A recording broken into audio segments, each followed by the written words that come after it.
Welcome back, everyone, for our second talk of the day. Our presenter, Dan Baker, is the graphics architect and co-founder of Oxide Games.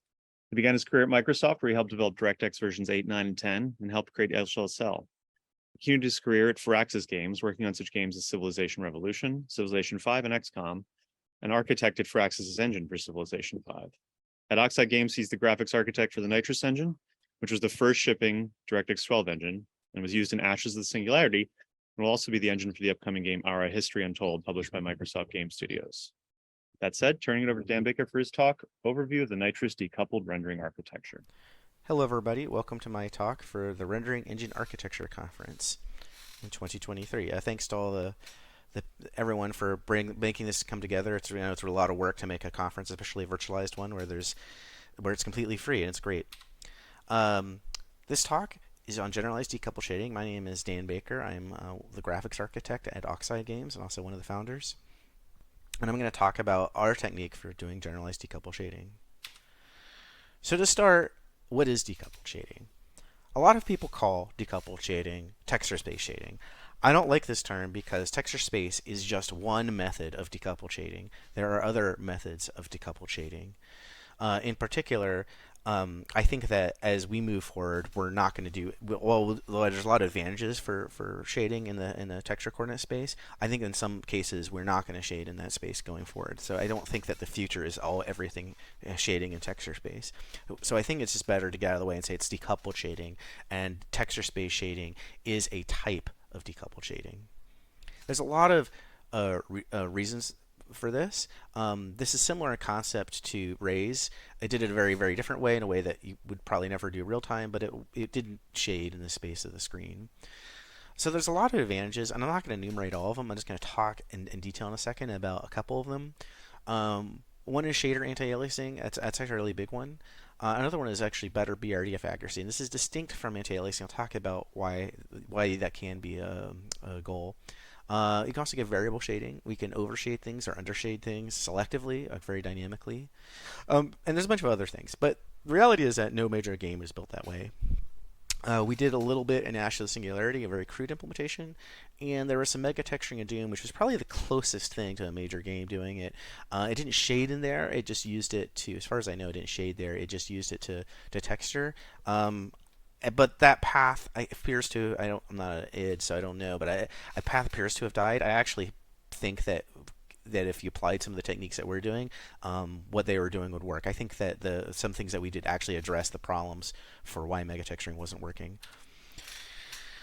So what is decoupled shading again? This talk is an elaboration of a paper that we had last year at Eurographics. That talk was only 20 minutes, so this talk is much longer, and it goes into some detail that we could. And also, we've learned a lot in 12 months. We're getting our game closer to the finish line. We're starting to get a lot of real data on things. We're not so much theoretical anymore. So there's some updates as we've learned some various things about our own techniques. So why hasn't anybody done this? Like, this has been something that people have been chasing for a long time. They've tried a lot of things. There's been not a ton of research, but a fair amount of research on this. There's even been hardware put in several generations of hardware to try and see if that we can make it, but it just hasn't succeeded yet. And there's a whole lot of reasons for it, and I've listed some of them. And some of its performance. Actually, the main issue isn't even performance. It's not that we can't do it slowly. It's not like we could do it and say, oh, it's half the speed or something. I think that somebody would have done it even if you had a big perf hit. The real problem comes down to is that we end up with needing too much memory for our shadal sample storage and some other things, and memory that's also hard to predict, and that ends up being the thing that just prevented it from being used. So all of these problems together, and in particular the too much memory needed, made it pretty sure that no one was actually going to put this in a game until I guess we're crazy enough to at least do a significant part of our rendering this way. So Ashes of the Singularity, as I said before, which I wouldn't count as a major game, it was a smaller title, did do decoupled shading in a very crude way. This way just sort of get some idea of how this might look and see if it was a practical solution. And the idea was pretty straightforward. We did a CPU size estimation for every object, which is something we still do, but we don't.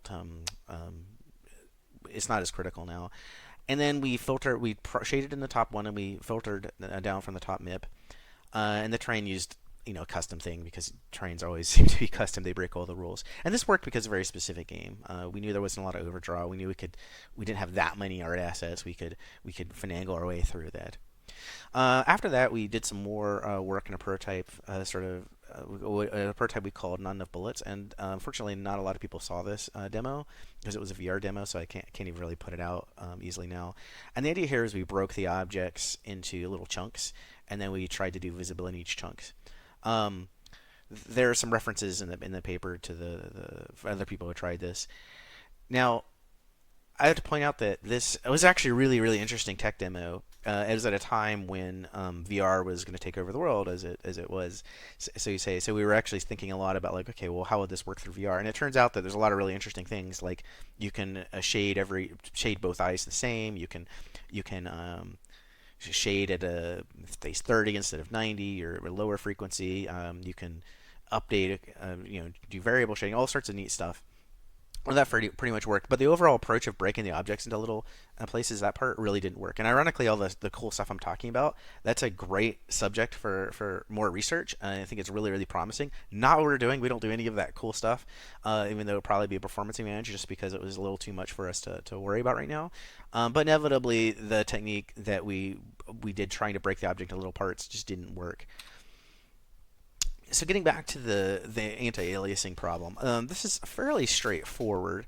If anyone has ever tried this, I'm sure everyone's tried this once in their career, where they just go in, they make a shader, and they do something like take a texture coordinate and try to make lines on it by doing evens and odds on an integer texture coordinate or so. And if you do this, it will always alias, obviously, but eventually you'll get just complete noise, right? Like there's just no possibility of you not getting a noise. And that's just pretty obvious why, because we're just taking an integer sample, and this is just classic aliasing problem. Now, the reason why I point this out is like, well, the obvious answer is, well, don't do something as stupid as writing a checkerboard pattern or a line pattern in your shader. But the problem is that as our shaders are getting really complicated, they end up having piecemeal stuff in them. They end up having piecemeal functions that artists are putting into particular effects on and off. And it's a lot of work to go into a material and effectively smooth step and write anti-aliasing. If you ever actually have to try and do this, it's an enormous amount of work. And it can, even barring the performance thing, it's just becoming more difficult of a problem. So this was a big motivation for us because we end up doing a lot of compositing on some of the objects.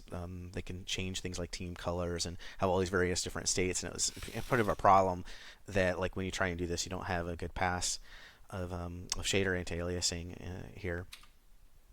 In decoupled shading, this is just intrinsic.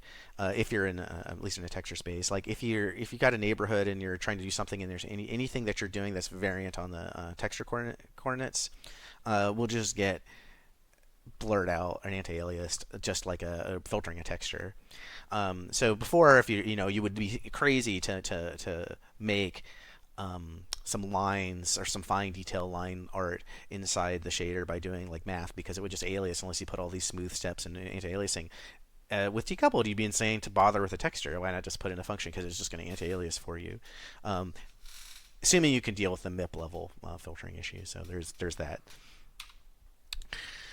In addition to that, I mentioned before that there's something going on with, in addition to BRDFs, BRDFs are doing a little more than just aliasing. So, but first, I want to talk a little bit about like what's going on when you get the shimmers.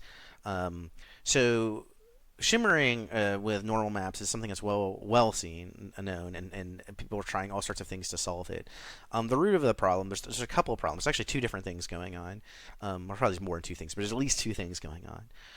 The most obvious thing is that when you're sampling, you're getting obviously very different samples frame to frame. Like you can get any sample, like you see these normals here, you can get completely different normals, and even a small change in the normal direction will cause a massive change in the BRDF that you're evaluating. And that's going to cause aliasing, right? Now, a lot of people said, "Oh, this is just a shader anti-aliasing," and that is true. Like shader anti-aliasing does fix this, except one of the things is shader anti-aliasing intrinsically doesn't necessarily fix this, because shader anti-aliasing doesn't necessarily guarantee you're sampling the same way every time. The way we do it, you sample the frame, so it isn't isn't just anti-aliasing shaders doesn't necessarily solve this. You have to anti-alias it in the same way every frame. But I also point out that one of the reasons that's true is because this is more complicated, or one of the things is more complicated than just anti-aliasing. You can't actually filter for most BRDFs anything. If you take any of the samples coming from the input parameters and you filter it with neighbors, you're wrong. Like you just can't do it. And presumably that's because the BRDF has been filtered so that each sample point is, if you think of it as or I like to think of that as a best fit for the BRDF. And the moment that you interpolate that, you've got some new set of parameters that don't necessarily match the original signal, and that's just because the original signal's gone. It's just not there. There are some techniques to solve some of these issues, things like lean mapping. But regardless of the incorrectness, the aliasing component of that is what's causing the shimmering. So we're assuming that we're not worrying about the fact our BRDF is shifting around, the fact that we're taking this wrong signal and processing it every frame is introducing an aliasing. So there's actually a couple different spaces is happening in. Altering the BRDF. So we may not care about altering the BRDF. At least we often don't care in the games too much. I mean, some people do. This is actually more of a problem for film. So I was talking about before, it turned out that like lean mapping is actually used in film because of the same issue I was talking about, where like you can't filter the BRDFs unless you factor into something like lean mapping, and you have to go to like the original high resolution geometry to actually get the correct thing, even for a large number of samples. Because no matter how many samples you take, if you're not doing that, it won't be a result. So that is still a problem for film, and it is something that you have to think about. Right. So when you're doing this for decoupled shading, the kind of key here is not so much that you're anti-aliasing, you're getting shader anti-aliasing, is that you've locked your samples. No matter how you're taking your samples, they're always the same every frame. So in addition to just anti-aliasing the shader, we've taken whatever is happening to our BRDF, and we're just saying, yep, these are the samples. We're not going to change these frame to frame. Now, when I talked about shifting the shape of the BRDF, if you can line up the samples of shading to the exact input parameters, which isn't too hard to do, you just need to use the same texture space as your parameter space, your normal maps. You can actually prevent altering the shape of the BRDF. You would be getting exactly the shape of the BRDF from the source data samples. We don't always do that just because we don't necessarily care that the BRDF is sampling, but certainly there are applications where you would care that you don't want to shift the sample points around. And it turns out that, and the reason why I mention that is because this doesn't implicitly solve some of the problems. Like if you have you need to do a fitting problem for your BRDF, like you're going down MIP levels and you don't want to change the shape of the BRDF. Decoupled shading doesn't solve that magically because we may be changing the number of samples too. So you still have to do techniques to deal with the lobe shifting. However, they're much simpler. You don't have to worry about some things. So like it turns out that the Tog-Zig factor variance of it works quite well, and you don't have to like bother with a pre-compute step, at least for us. So I kept talking about like, okay, we just established that there's some really, and those are just a few small subsets of the types of things that happen with anti-aliasing, and like how decoupled shading can help prevent them, or in some case not. Well, how do we implement this? Like, what is the way that we can figure out how to not render things that aren't visible? And it turns out that we really start thinking about it. You really got to do it every single frame on the GPU because things could change around, and you got to do it entirely on the GPU. So it didn't list these requirements, but it was pretty clear to us that we needed a solution that was going to not have to do a round trip back to the CPU, or mostly avoid that, and do all the calculations and computation on the GPU. And that ended up being the most challenging thing. So our approach, our insight was that GPUs very slowly have gotten really fast. I mean, they're probably, since the first time I wrote a shader, I think our GPUs are over 1,000 times faster. So all of a sudden, these GPUs are really fast, and they're really fast at just algorithmic operations, and they're really fast if it turns out that our either inputs or outputs are sitting in our caches. So even with atomic instructions. And those are observations that, if the GPU is really fast with all these things, then maybe it's possible to reprogram this GPU in ways that really wasn't intended. So the core concept of our approach is the shadle, the shaded element, and a shadle chunk. And remember, before I talked about the virtualization, that's what that virtualization is used for. That virtualization is used to store our shadle chunks. And the idea is pretty straightforward. we shade our object with shadels, and then we raster them with shaded chunks. And keep important to note that we always do chunks of shadels and we don't do single shadels. So the question is, how small is small? And I hinted at this before. Our solution uses 8x8 chunks. And there's not a hardcore reason. I'll be honest, we didn't do an exhaustive study of all the different sizes. I think that would be worth doing. I actually think we probably want to be smaller than 8x8. But maybe as small as 2x2. I don't think you can go smaller than 2x2 because of quads. But this worked really well, and it was a good compromise. Ended up only being 1.5 bits per shadel, which it's very complicated to work out the math for that. But the reality is that we would have to, if we wanted smaller than that, we'd probably have to implement another level of hierarchy in our virtualization system, which is certainly doable. And for us, the only real requirement for our assets is, from an input standpoint, is that they have to have some sort of texture coordinates just for shadels. But this isn't unusual. A lot of objects in worlds have unique UV maps for all sorts of reasons, like light maps or capture normals or various other things. So it isn't really unique to us. So the overall strategy here is that we bind some unordered access views to the pixel shader and use them to mark this. And this is a fancy way of saying we're going to run a pixel shader without writing anything out. I mean, by nothing, I mean it's not writing a color, it's not writing a Z, it's nothing. It's just updating some UAV. So it's a silent UAV, a silent pixel shader in some ways. And we're going to use that visible information that we store in our UAVs, our buffers, to figure out what space we need to store stuff in. And then we're also going to use that visibility information to create the work queues to shade it. So there's two steps here. We have to first allocate storage in our shadel space, and then we have to build a bunch of work queues. And I've got a little bit of that because it turns out that there's a bit of manipulation to build these work queues up. Then we're going to run a material compute shaders with these queues of work. And a compute shader, to get the input attributes, or some magic we have to do to get, because remember, we're in a compute shader, we don't have vertices anymore. So how do you get your input mesh data? Like, how do you get your attributes from your mesh? So we have to reconstruct that. One of the cool things that happened in DirectX 6.4 was that we got derivatives and compute shaders, so we don't have to worry about manually computing derivatives, which was a major pain for us. Now it just works effectively like a pixel shader, right? You just get a derivative because you have your neighbors. And then we raster the shader with simple shaders. And you can mix forward rendering, which we do a lot of. So I caveat that we're not a pure decoupled shader. I think 70% of our pixels are probably decoupled, but another 20 to 30 or so are not.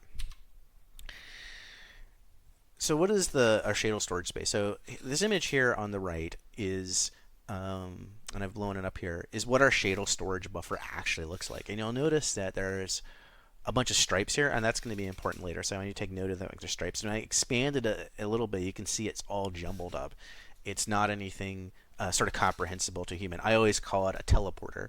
So it's like when someone teleports in Star Trek, all their atoms get taken apart and they get reassembled, hopefully in the same order. And so this buffer is just a parking place for stuff. It's not going to look very comprehensible. And I'll also point out, if you see it running, it will change frame to frame. So all of our objects, as they come onto screen, they all have to have texture coordinates on them.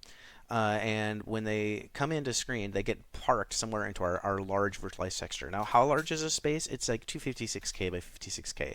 So it's not quite mega texturing because we don't have a space that goes across our entire world. We are dynamically moving things in and out of this giant space because we're not pre-computing anything here.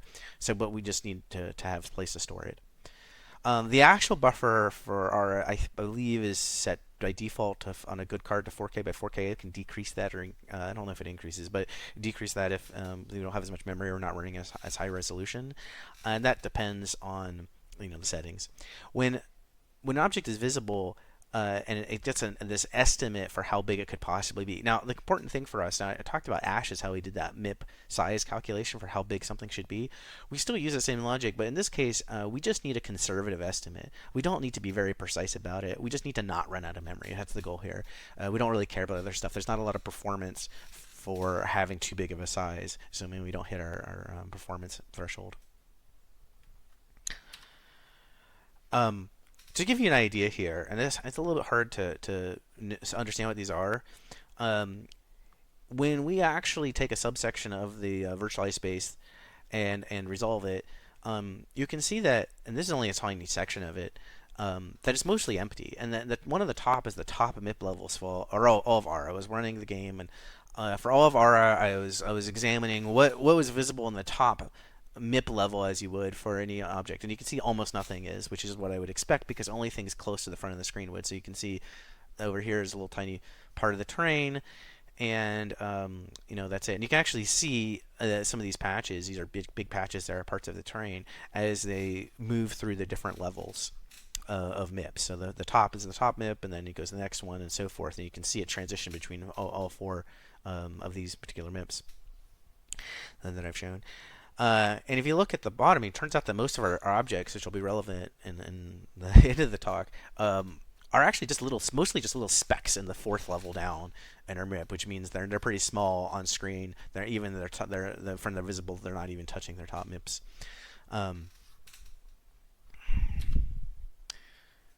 So, talking about virtualizing our space here, and I talked a bit about our choice of 64 by 60 or 8 by 8. This core concept, this is the core concept of how our virtualization works, and it's probably the most important thing of our work. The idea here is that we have a chunk of chunks. So a shadal chunk before I said it was 8 by 8, and now I'm saying we have an 8 by 8 grid of these. Now again, that number is also something we just experimentally did. There's other solutions and ratios, but it turns out that computers like 8 by 8 chunks of things, or at least we do.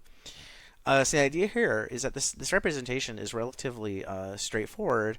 There's actually a lot of work to make it really simple. So there's effectively two values. There's a base offset, which is a number that points into our shadal storage buffer, and then there's a bit field. And the bit field represents for each shadal chunk whether that shadal chunk is there or not, whether there's something there or whether there's nothing there. And so for any particular shadal, to figure out where we are, to look it up, we have to look at the base offset, and then we have to count the number of bits before us in our chunk, and that tells us where we're going to point to. And this is where we end up with a 1.5 bits per shadal, because there's 96 bits here. The base offset is 32 bits, and the occupancy bit field is 64 bits, and we know it's 64 by 64 pixels. So that's where that ends up working out to. I'm sorry, it ends up being 64 pixels, right? So it ends up being actually ends up being less than that. So I have to work my math out. So that's that's where that calculation comes from. So there's a little more logic here that it would take too much time to describe how MIPS work, because we have to manually calculate our MIP offsets and stuff, and there's a little bookkeeping in this.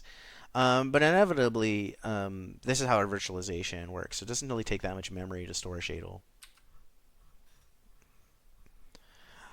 All right. Looking at diagrams is all well and good. I don't expect people to follow this, but this code here is some examples of what we're doing. And so you notice that there really comes down to three lookups. And I said, well, wait, there's two lookups. Why are there three? Well, that's just because we split the bit fields into two textures, and two 32-bit textures. I don't remember why we did that instead of having a two-channel 32-bit or a single-channel 64-bit. It's just the way we implemented it. But you can really think of those two textures, and you can see that we load the offset, we take some bits. The kind of salient point is we count some bits down here, and by counting bits and figuring out where we are and some math, we are able to do a texture load.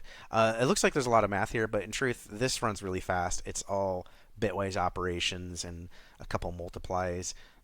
So even though it looks kind of spooky, all the perf here ends up just being in the memory fetches. It doesn't really make a difference. The ALU doesn't really seem to make a big difference. All right. So now we've talked about how we're virtualizing a space, we can go into the actual algorithm. The algorithm has effectively 5 phases. The first phase is Z prepass. Then we have a shadal marking pass. We have to aggregate our work to build our buffers. And then the meat of it, we shade everything. And there can be multiple layers. I'll talk about that in a little bit. And one of the core points is that we shade everything in a compute shader using a dispatch indirect. We have a lot of dispatch indirects. And finally, we rasterize the scene based on the shadles that we've stored. Z-prepass does not need a lot of description. I assume that at this point most people know what a Z-prepass is.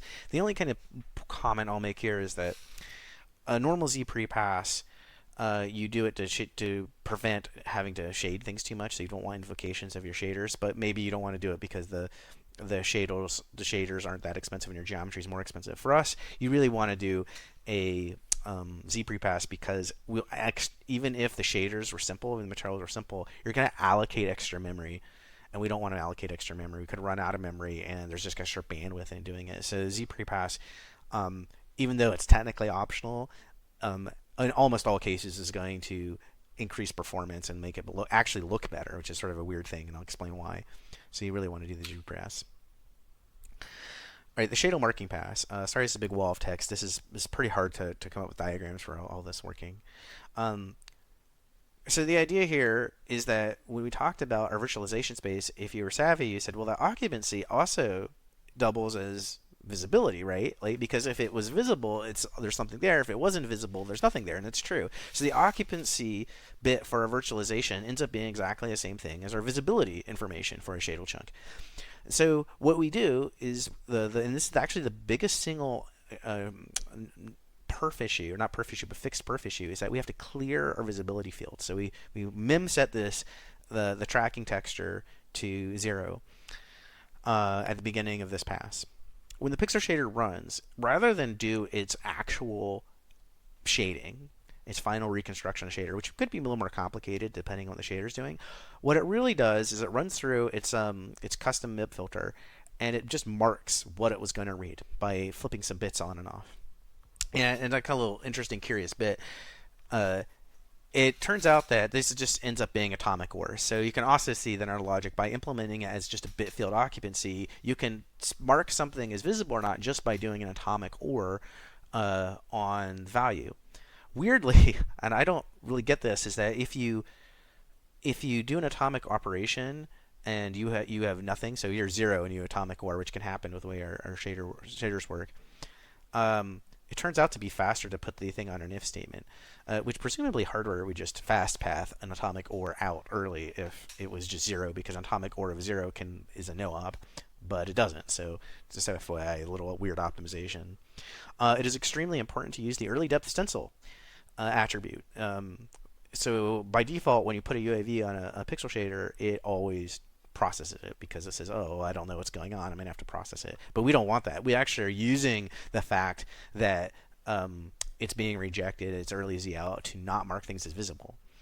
Now, in practice, if the hardware wasn't doing this, this technique probably wouldn't work. But it turns out every single hardware does this the way that we would expect. So in theory, you could end up with a hardware not really doing what we want, but in practice, everybody does what we expect for early depth stencil, and I don't expect them to not do that.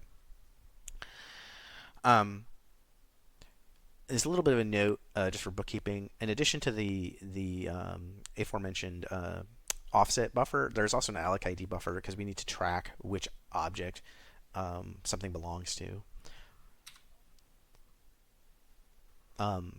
As a bonus point, I know some people looked at the code right here, and you can see this in a slide. You may notice this doesn't exactly look like HLSL. There are a few things in here, and I'll talk about that in a second. Like, what are these weird keywords here? So, shadal allocation pass. Once we mark the shaders, or mark the visibility bits, we have a lot of bookkeeping to do. So, like, that's the first good pass. Big pass, but there's a lot of bookkeeping to do. It breaks it into a number of little shaders I have to run. First thing we have to do is we have to actually figure out where or allocate our shadal space. Now, this becomes a little of an issue just because allocation is a serial problem and we want to run in parallel. So remember those stripes before I was talking about in the shaded storage buffer? That's why. And the reason that exists is that we can run our allocation in parallel. So what we do is we just divide the shadal space, storage space, into what we call alloc counters. I don't think it's set to 16, or I think it's like a prime number, like 17. So it doesn't hash, collide, and then we just offset them into different places for each object. And that That actually worked pretty well. So this allocation passed. Didn't take a whole lot of time after we did that when we were able to do it in parallel. This note that this part is still somewhat serial, and so it does take some time up. So if you're really gonna roll up your sleeves and optimize stuff, if you could find something else to execute on the GPU, I'm sure the entire GPU is just sort of like on vacation while it's doing this little allocate some of these little allocation manipulation steps. Um, so part of the reasons for doing 8 by 8 chunks is that it ended up being a really convenient size to run a compute shader on. So the compute shader does is it feeds a list of shadal chunks. So it's not running on a particular area. It's running on a kind of a weird quad that's just like one dimensional. And it just and each element just feeds something in the work queue. So each material, or I'm sorry, each object has a queue of all the shadal chunks that have to be generated for it. Um, and when we go to draw, what we do is we inject for each object a number of blank compute indirect calls. They're not blank, but they're pointed to a buffer that has to be filled up by the GPU. And I say why n, and the reason there's n of them and not just one of them is because our materials can have multiple layers, and I'll discuss that later. And there's just one giant buffer here that contains our work queue. So we have another allocation problem, like a mini allocation problem where we have to allocate our um, our work queues. And this is an actual work queue I captured from Pix. And to be honest, I can't quite remember how all these index of values worked, but you can see the one on the left is like which MIP level, the one on the right is the one I'm pretty sure is which MIP level is being used, and you can see that a lot of times we're shading a few MIPs down, and I can also see that there's a shadal offset of where we look at our buffer. There's an object ID map, so you can actually sort of see these here, and that's what a work queue looks like. Building work queues end up being I don't want to spend a whole lot of time on this. This is just a pain in the butt. It ends up having to allocate things. You end up having to reference things, and one of the most important points is that you can have blank commands. In fact, you will have blank commands because we don't know when an object gets submitted for rendering whether anything is actually visible or not. And so when the material and when the system runs through and does all the visibility marking, if an object's occluded, it just has no samples. It just comes back and says, yeah, there was actually nothing visible, or at least nothing that was requiring any shadal samples to be done. One of the things we can't do right now, which will become more evident in the layers, is we just do one visibility check for an object. We don't do multiple visibility checks, and there's actually probably some compelling reason to do that, but there was enough extra overhead, and we didn't have a big enough use case to do that. Okay, this is a slide sort of a lot of text here, but the idea here is that we work through our occupancy texture, counting the bits, and is scraping scraping all the information and dumping it in there. And this is where that allocation ID map we needed, because we need that allocation ID map to know which work queue to put a shadal chunk in. So when we go and we look at a particular section of visibility map, we have to go back to the alloc ID and pack it into that particular work queue that we've allocated. Probably the most salient point here is that the allocation stats that we have, this work queue, we actually upload it back to the CPU. And this is important because one of the things that can happen to us is that we could run out of shadals. It's very possible that, based on unforeseen circumstances, that we have enough overdraw that will run out. Because unlike a MIP reduction or something like a deferred render where you know you've exactly n number of samples, we're running a custom anisotropic filter. So in theory, if you've got a lot of objects that are edge on and it's trying to do all the shading to filter clean that up, you can end up with a lot more samples in particular frame than you were expecting, or quite a bit more than just for a particular screen.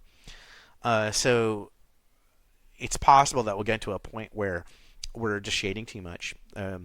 And by tracking that information, we give the CPU an opportunity to do some things. And this ends up being effectively a very detailed occlusion query. So instead of an occlusion query, am I visible or not, we actually get a list of not only visible, this is what was visible, this is the amount that was visible, what part of you that was visible. Again, some more shader codes. I feel like ground this.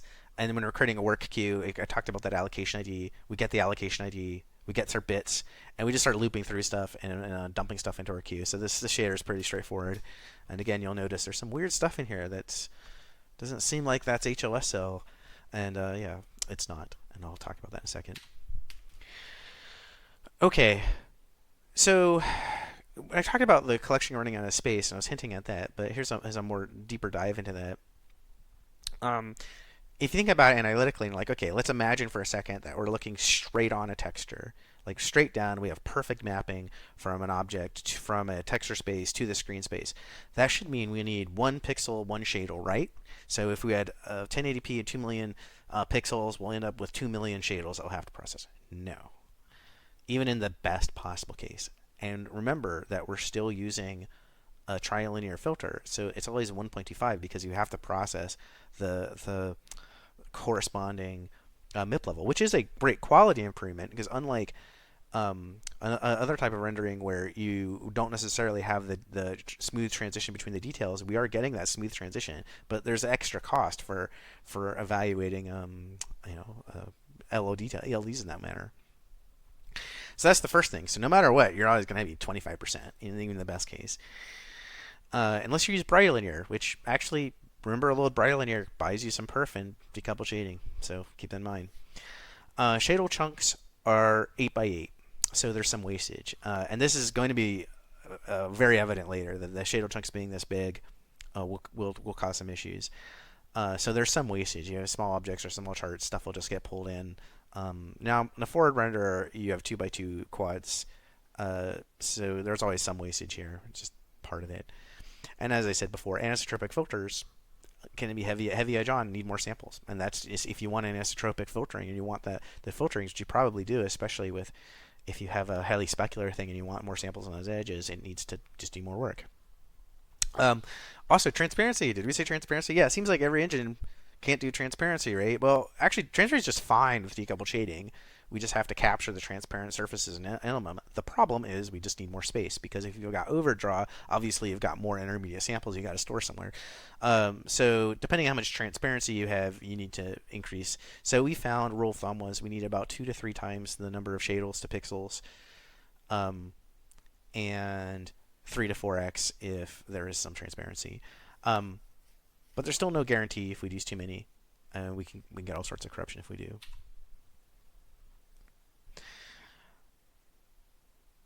One thing we can do is bias our MIP levels. This is similar to foveated rendering. It can bias the amount of shadels that we process, right? So the cool thing about this is that this is going to be fractional. So we have the variable rate shading where people were experimenting with hardware has a feature where you can shade things every other pixel. This is going to be fractional. It's literally just like a texture MIP bias. And this is actually what we do when we start to overshade stuff. Like we start getting near our shadel limit space. We just actually do a master bias everything and say, let's back off on the amount of shading we're doing. So it's effectively a type of super sampling, or not super sampling, but magnification. We don't typically hit this, but there are cases where we can just bump into. Typically, that it's when you're running at 4K and really high resolutions, and you've got a lot of stuff going on. And on a lower configuration memory, you might run into this. But we were still running into a problem with spike. It turned out that there's some oscillatory issues where, like, if you're reacting too quickly to the shade space, and you can end up with this pattern you're ping-ponging. But after some work and calibration, we just got to the point where we never see a spike over our limit. So IDME at pre-processing. So if you're texture space shading and you're rasterizing perspective of the textures, you still have the geometry. If you have everything in a decompute shader, you don't have geometry. So you're just processing these shadel chunks. But you sort of need geometry, right? Like, you need to know what your normal is, what your position is, what all this information is. So how do you get that? So for ashes, we captured relevant information like positions into a texture. And that actually works. It works just fine. It's just an enormous amount of memory. Way, way too much memory. So we don't do that anymore. There are also some other issues with it too. Rather we use several using attribute maps. You use just a triangle ID map. So the idea here is real simple. You have a texture that goes with your shade space that just identifies for a shadel, hey, what triangle am I? Where did I come from the original mesh? And unless you ended up with odd models more than like 65,000 triangles, which we don't have for a single model, it's really just a single index. And there's some ways to compress this, and you can even make this reduce resolution if you do some tricks to it, which is a whole other subject. This is the largest drawback for the mesh, but we need some sort of triangle ID map. This is the only real extra memory that we need for a particular object. Right, and it turns out that by doing this, it turns out to be relatively fast. Like originally we did it, it's like, well, we don't want to sit there and go to the triangle and look all the things up because it's going to be It just didn't really show up in performance, which is sort of interesting. Like it just didn't, just didn't matter. So that was kind of fascinating.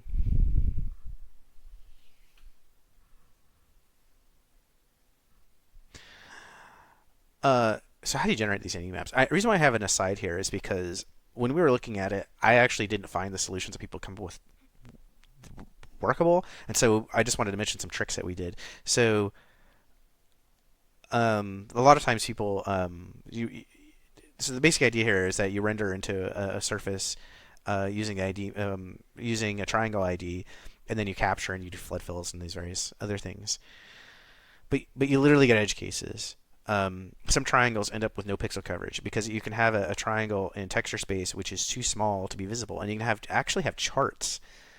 Weirdly enough, you can have charts inside your mesh that have no visibility, which is the way the mesh was generated. I mean, you have to question what the value of that chart is, but it definitely happens. And so this caused some artifacts where you just get some like weird shimmering because you end up with a triangle that had no samples because the storage space was so small. There's some techniques to deal with this. General one I ran across with some people we're in a really high resolutions or reduction, but the problem I had with that is there's no guarantee here. I mean, if you still had a silver triangle, it could still eventually miss. So we just scratched our head and said, well, there's this thing called conservative rasterization that we put in our hardware. What if we use that? Because that's exactly designed to prevent these small triangles from disappearing on us. So the idea that we do is that we render it twice. We render it normally with the flood fill and just kind of normal approach, and then we do it a second time with conservative rasterization, which is going to cause duplication and be wrong in some ways. But we do is if we examine the buffers again, and if there was no sample rendered in the first buffer, we go and then we look at the second buffer. So that way, that there's always some sort of shade sample somewhere. There's never a point. There's never a sample that could get covered in the texture space on the shadel that won't have a valid sample, and that's the whole by definition of conservative rasterization. We do have a funny problem that on some hardware, like if you cook the build, since we bake these offline, we had this funny problem that if you cook it on a hardware that doesn't support conservative rasterization, you see these like almost line artifacts in the models, which is sort of amusing. I have to explain that's because you can't cook on a hardware that doesn't do conservative rasterization. And this is just again more obligatory code of showing how we compute we do the interpolation or calculate the attributes. It's just some very straightforward math that ends up being pretty fast. One of the things that we ran across too, which is that this ends up being very similar to the MSA problem that you have a sample point, and when we're looking at a shadel, we're always in the center of the shadel, right? That's the sample we want, the center of the shadel, which sounds great, right? We're at the center of the shadel.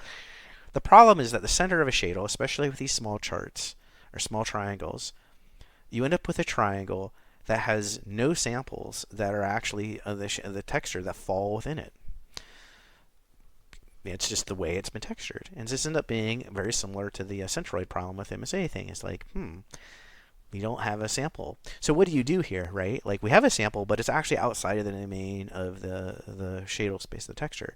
So originally we said, okay, well, we probably don't want parameters or barycentric parameters or interpolation that are outside of the triangle because the triangle is going to look it up, and we don't want a sample point out there. And that actually didn't work great.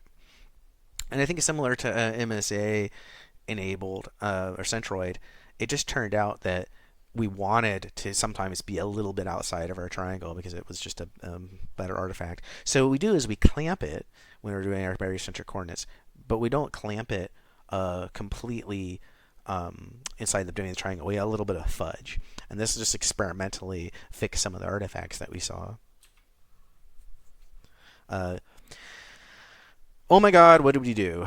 We just invented two shader stages. Like, what did we just do, right? Because if you think about what we've done, is that we have changed the way we've thought about shaders. Now, this isn't as different as you might think because it turns out we have what, 5 shader stages around, right? We have a hole shader and domain shader and a vertex shader and a geometry shader, but a lot of people don't use them. But there's 5 shader stages, but the hardware really doesn't have 5 shader stages. It just maybe has 2, like a pre and post triangle shader.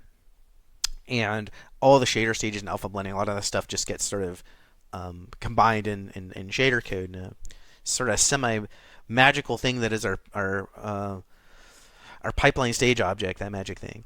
So what we've done here is build our own virtualized stages. It's a very similar idea because there's a lot of preamble code that we have to do in bookkeeping and various automation that we have to do.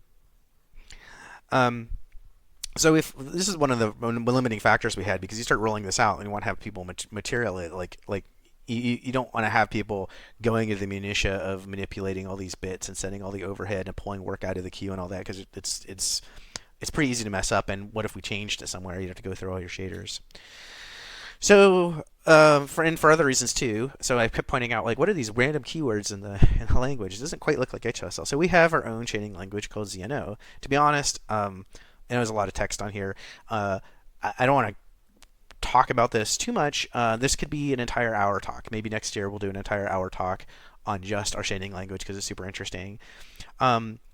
But the idea that affords us to do is that it gives us a virtualized shader stage. So we can create these little program profiles, and it just looks like a shader. So we have a concept of a layer shader. We have a concept of a marking shader. Some parameters that go in. So the materials are now nice and clean and relatively easy for tech artists to write. In fact, our tech artists mostly don't have to know too much about it. The big difference is that when you're in a layer shader, at least right now, we may change this.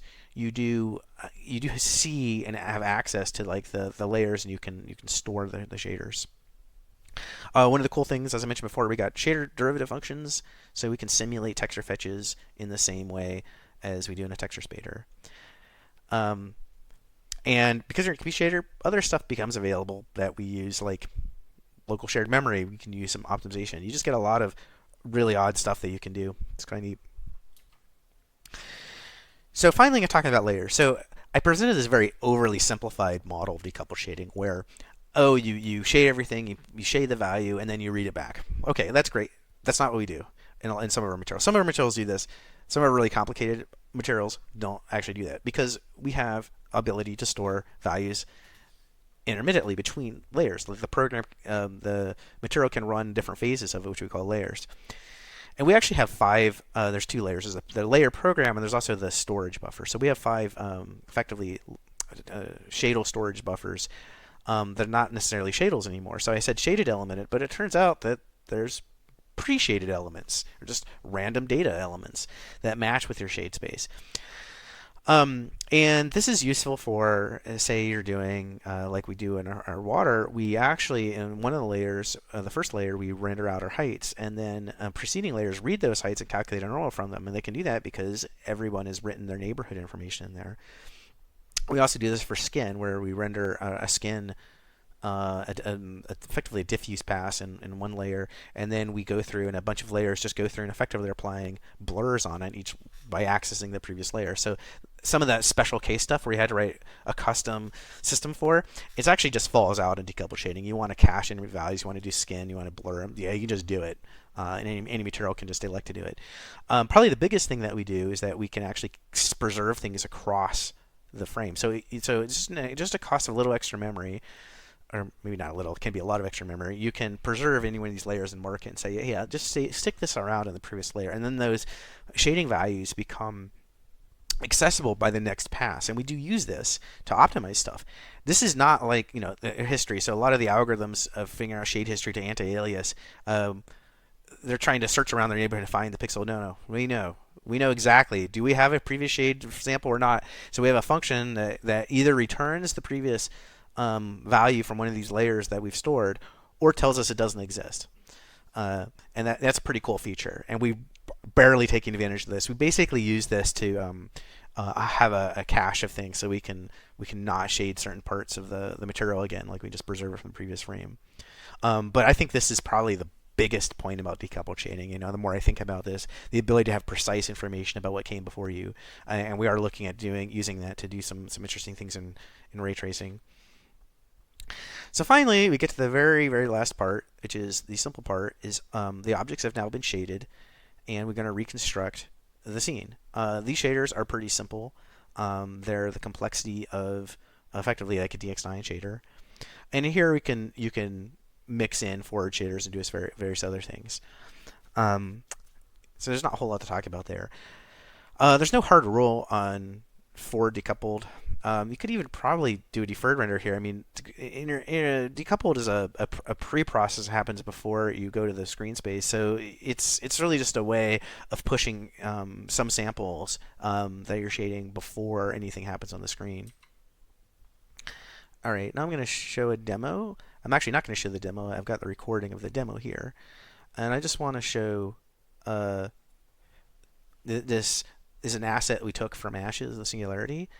And I wanted to show what was going on. So you see up on the right there, you can see the object is being shaded. And as I move the object around, you notice that parts of it are becoming visible or not. And here I'm moving through the MIPS. So as I'm moving through the MIPS, you can see some parts of the MIPS are visible and other parts not, as you would expect. So the visibility information is tracked at every single level. The blue texture and green texture is a representation of a visibility field. If it was green, that meant that the entire cell was occupied. If it was blue, it means only part of it was. And that right there is our shadal storage buffer. And you notice that was scrambling every frame, because every frame it might be changing. And one thing I'll note is that texture up there on the right, even though I said we had a 128K by 128K virtualized space, for this demo, I think I decreased it to, I don't know, it was 1K or maybe it was 2K by 2K, very, very small, so you could see the particular object rendering. All right, this was in our paper, and I'll update this a bit. Now, when I did this this capture was the beginning of our game, and this was a year ago, so things have changed around. And one of the ideas is trying to get some sort of idea of how much overhead we're paying for decoupled shading. And after doing some identification, it's like, well, what here is specific to decoupled shading? And it looked to me that about in this particular frame, about 2 to 3 milliseconds were being paid directly related to decoupled shading that like wouldn't have happened to have anyway. And so for this frame, it was maybe 10%. It's actually probably more like 15% is what we were losing. So it wasn't too bad.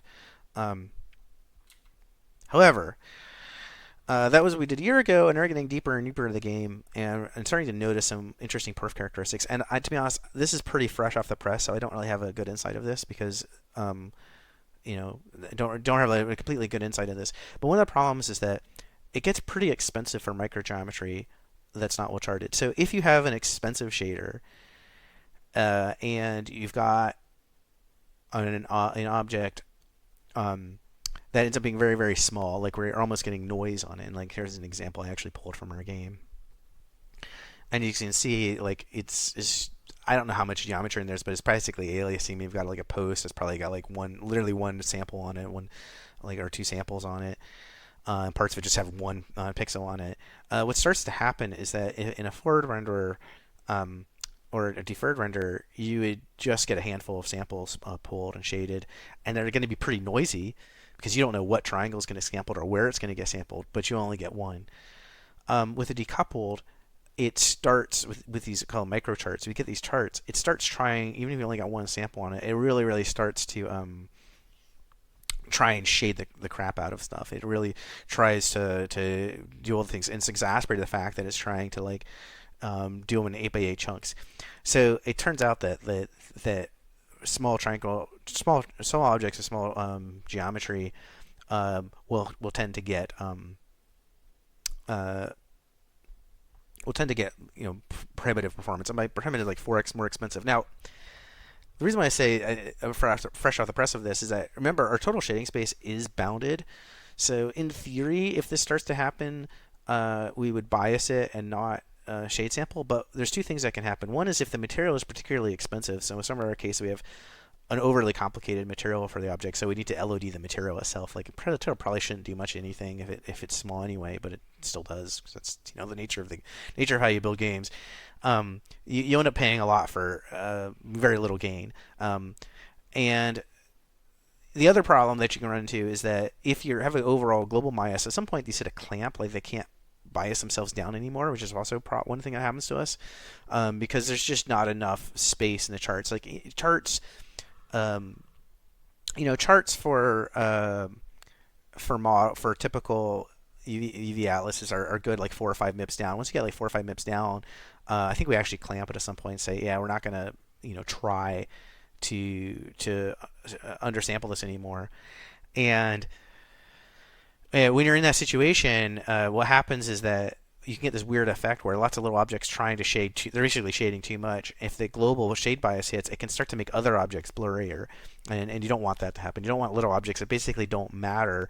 The system trying to spend all its resources shading them when the large objects, really ones that matter, are going to then get undershaded to try and make this work. So for this reason, one of the things that we do is that when things are pretty small or things that are very small, and we do have a lot of very, very small things, we don't try and do decoupled shading at all. There's just not much benefit to gain when you get objects that are getting really, really tiny on the screen. Having said that, I think there are ways around this, and this is why I refer to it as not texture space shading. For small charts, I really think that one of the things that we could do is just shade one sample, or maybe 4 to get the derivatives to get those automatic for us. And the idea there is that like at some point you're just getting noise. Like if you look at some of the charts of some of our real world objects, there may be 100 little charts, and when the thing is only 20 pixels on the screen, these charts are tiny. They're never going to be more than 1 pixel. The other thing that we can do is, which is probably what we're going to do, is use a hybrid shader, which is we can blend for and decoupled. So the idea here is that if you get too far down your MIP chain or too far away, don't bother trying to do decoupled shading. You can actually do this at a per pixel level. Like you could, and probably what I would do if you're getting more serious is actually instead of trying to shade everything with decoupled rendering, I don't really think that a lot of objects need it. I don't think that if you only have a diffuse object with very little specular on it, very little things that are going to alias, like if you just know there's not going to be a lot of aliasing, it's going to filter well, you probably don't need to decouple shade that section of the material. So you can probably just decouple or shade things that are known to be, and I think that would be a huge perf gain. We don't do that calculation right now. Like we could literally look at our roughness map and determine what should be decoupled shading and what maybe doesn't waste of time. Now, having said that, the main issue here is that really this is probably an LOD problem. Inevitably, the objects just have tiny little charts and there are too many triangles, and it's at some point it just becomes a little bit of mush. I've always said that I don't think that this will ever get fixed. I mean, I've been doing this a long time, and like inevitably, like you can never get LODs like you want, especially in types of games we make anyway. That you have an object that's, I mean, I've seen it so many times, it's like 50 pixels on the screen, and yet there's 500 triangles. And that's not unusual. And when you get that situation, this is bad. We're saying that, having said that the case, it is not generally true that forward is faster. What I saw, and I was trying to do some fallbacks, some direct running fallbacks, was in particular at the terrain shader that was really taking advantage of the fact that like it could save shade samples across the frames and not bother calculating everything every frame, because some things where, well, this isn't probably going to change very fast, or maybe never at all. It just doesn't bother updating it. It just caches it. And it turned out that in cases like that, and also because it was so well charted, that making a forward shader was slower. And the only way I could even make it faster is for the min spec fallbacks where we just don't have the memory to do decoupled shading. I couldn't make it faster. I had to effectively just turn things off and say, well, I guess we're not doing some things. So it's not always the case that that forward way faster. Like if you actually start taking advantage of these layers, I think the more you take advantage of hybrid shaders, where you're really looking at how much things should be shaded or not based on context. I suspect that many shaders that the overall you may end up being in a space where at least is faster, maybe a little faster. So to conclude the talk, decoupled shading works. This is a generalized solution. We're not really doing anything special with our art assets. We have thousands of them, and they're not even made by Oxide. Some of them they're just being outsourced, and so more and large, the art staff doesn't know. Most art staff doesn't realize this is happening. It's just sort of automatic. So I think we achieved our main goal of getting a system that was generalized the case where art doesn't have to think very much about what's going on. The shading system is just handling it. The overhead's not too bad in the ideal case, but it does get slow in some cases, which are still working out. But I do think that's solvable. And inevitably, there's some more work in bookkeeping. Probably hardest thing about decoupled shading is just that there's just decades of, or at least over a decade of research on forward and decoupled. Deferred and forward rendering in particular with like temporal anti-aliasing, all these various techniques. And when you're in decoupled, there's not nearly so much research. There's actually very little bit. So the main thing that we run into is just that like, oh shoot, all those techniques for sampling materials that uses temporal samples. There's obviously some sort of equivalent in decoupled land, but we haven't done the work on it, or no one's done the work on that to know how that should work. And so that's probably the biggest challenge. But it does work, and I hope that other people experiment with it, and hopefully you can actually mix it in with other parts of your rendering architecture. And that concludes my talk, and I hopefully we'll have some time for questions. Thanks so much, Dan. And everyone can please thank the speaker in Discord, and we'll start doing some questions here. Aro Karama asks, you said the Bullets VR demo encountered too many drawbacks. Was it specifically because of the mesh chunks approach, or was it something more fundamental to decoupled shading? His VR renderer is currently breaking up meshes with small meshlets and using it as his unit of shading work, and he wants to know if he's doomed. Yeah, you probably are. But what we're into is that it technically works. But the main problem was the labor for the art was too much. Like we just couldn't build the assets, and it just became problematic. And it was better, and also it wasn't good enough. So there's just a tolerance and production problem. Yeah, got it. Sebastian Alton asks, did you try to use wave intrinsics before doing per lane atomics or to reduce the number of global atomic conflicts in the bit field marking pass? Whereas the granulator of bits so fine grained that you didn't end up writing the same bit that often. So maybe worth combining a whole UN32 and doing one atomic instead of per lane, all conflicting the same UN32 address. We talked about this, I think, in our forward plus render as well, but curious what your experience was. That'd be interesting to try. What I did was actually simpler, and it may end up being around the same, is you check the value first, basically read it, and if the bits are already set that we want to set, we just don't do anything. And depending on how the caches work, it might end up being around the same thing as what you're talking about. It probably depends on the particular hardware. Yeah, it's very architecturally dependent in what we found. We saw definitely there was coalescing happening on some architectures that really made the atomic contention not an issue. On others, it was very much an issue. Liam Tyler asks, hey Liam, how many times are you rasterizing each object? It sounds like with the Z prepass, the marking pass, and the final rasterize, it's at least 3 times. Yeah, it's 3 times. Got it. James McLaren asks, have you considered using a visibility buffer so that your shadal marking pass and final rasterize pass don't need to process the verts for objects that are hidden? I mean, you could. It'd probably add an extra pass. I don't know if it'd be faster.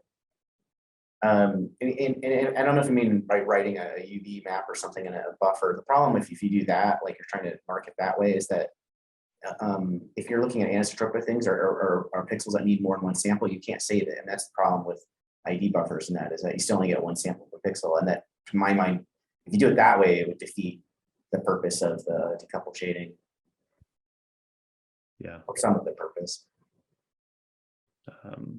Rohith Chandran asks, you mentioned that you make heavy use of execute indirect. What's your strategy to deal with GPU hangs? Oh, God. Well, we get GPU hangs, but I don't think that I've seen them from that dispatch indirect because of the way that the system works.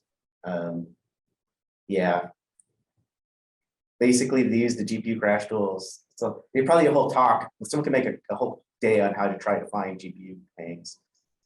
I think it's an interesting question every time you try, a sort of non-idiomatic rendering style. It's like, how has this interrupted your pre-existing debugging workflows in ways you did not anticipate and required you to spend several months writing your own debug infrastructure? So, Yeah. yeah. Mathieu Delere asks, any thoughts on how the system would scale with massive open world scenes rather than just massive number of instanced objects? I think open started to work. I think, to be honest, I think Ara is the worst possible game to do this technique with. Because basically we have 65,000 objects or more. I was looking today, but like we had over almost 100,000. We had to increase the number from 65 to 128,000 in a renderer. And a lot of them is micro geometry, which is like the worst thing you can do. I think an open world game where you have big fleshy, meshy objects everywhere would be such a better use of this than the game we're actually making. So Yeah. I think we've picked the worst possible game to make. What is your like ratio of static to dynamic objects in general in a scene, would you say? Well, in terms of we don't have levels, everything's procedural. So nothing's really that static. Justy Knutilla asks, do you use screen space techniques just as SSAO or screen space reflections? Is this technique compatible with them? The answer is we don't. I think you could do it, but you'd have to do is do it in a pass, and then I think it would probably an interesting technique where you would do it in screen space and then push it back into the object space, and then you could probably do some filtering on it. Be very interesting, but it's enough work that we haven't tried doing anything like that. However, we are looking at doing instead is trying to do ray tracing in the space and aggregate it over many frames because we have a history of things. So that's the direction we're looking at, but if that doesn't work out, maybe screen space technique. Arne asks, have you considered software emulated conservative raster for cooking your IDs? Well, I did, but then I was like, well, I could just make the people buy cards that do it, and then that's less of my time. That's a very interesting choice you're able to make there. Sebastian Alton again asks, couldn't it be possible to use an object space position texture map and object space normal map instead of reading the triangle? This gives you the surface position and direction of the pixel location. If this is what Ashes did, what was the reasoning behind the change? VBuffer is a lot more memory loads than object space position map. It actually isn't. It was too much memory for the meshes. It was like a 30 or 40% bloat, and it was just, we can't go to artists and you got half as much memory. So the main reason was for memory. The assets just needed, it was just too much data to store. It was, and but the other thing too is that if you think about the triangulation, it sort of ends up being compression if you've got big charts on it, right? Because you've already got the data, you already needed it, so it's just there. And the bandwidth doesn't end up being that much of a problem because it's all in the cache. Like if the vertices are all in the cache, it just reads them out of it. So it turns out that the on-chip bandwidth might be high, but the off-chip bandwidth didn't seem to be a problem. I haven't done a careful analysis of it, but when we switched to the other way, we didn't see any measurable perf difference between doing one or the other. Thank you. Tianying asks, how does the memory bandwidth pressure of shaders in a decoupled rendering architecture compare to a forward pipeline? That's a great question. I don't know. When we had done some tools to measure the bandwidth, it didn't seem like it was intrinsically bad. I mean, one thing is that when you're doing the shadles, you end up with very coherent memory use on the actual shadle chunks. So offset some of it, but inevitably it's going to be more just because, or probably more for the equivalent, just because you're shading more stuff. Like we have more samples, which increases the quality, but obviously you're taking more shadle samples, you're doing more work.